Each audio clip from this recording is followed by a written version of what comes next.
தீபிகா வணக்கம். அண்ணா பல்கலைக்கழக மாணவி பாலியல் வன்கொடுமை செய்யப்பட்ட விவகாரம் தொடர்பாக குற்றவாளி ஞானசேகரனுக்கு 30 ஆண்டுகள் ஆயுள் தண்டனை மற்றும் 90,000 ரூபாய் அபராதம் விதித்து நீதிமன்றம் பரபரப்பு தீர்ப்பு வழங்கியிருக்கின்றது.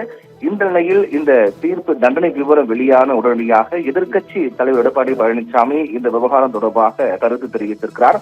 அதில் அண்ணா பல்கலைக்கழக பாலியல் வழக்கின் குற்றவாளியான திமுக அனுதாபி ஞானசேகரனுக்கு ஆயுள் தண்டனை விதித்துள்ளது சென்னை மகளிர் நீதிமன்றம் என்று குறிப்பிட்டிருக்கிறார்.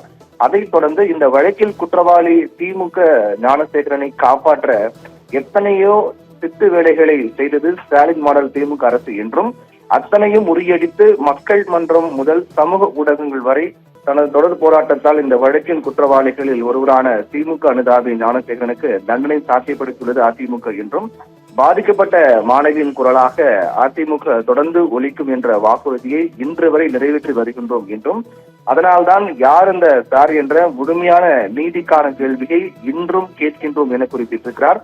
தொடர்ந்து எஃப்ஐஆரில் குறிப்பிடப்பட்ட அந்த சார் யார், விசாரணையின் போது எதற்கு அந்த சார் அந்த விவகாரம் தொடர்பாக செய்யப்பட்டார் என்றும் அதற்காக ஞானசேகரன் மட்டுமே குற்றவாளி என்று அவர் அவசரமாக இந்த வழக்கை முடிக்க முனைந்தது திமுக அரசு என்று குறிப்பிட்டிருக்கிறார்.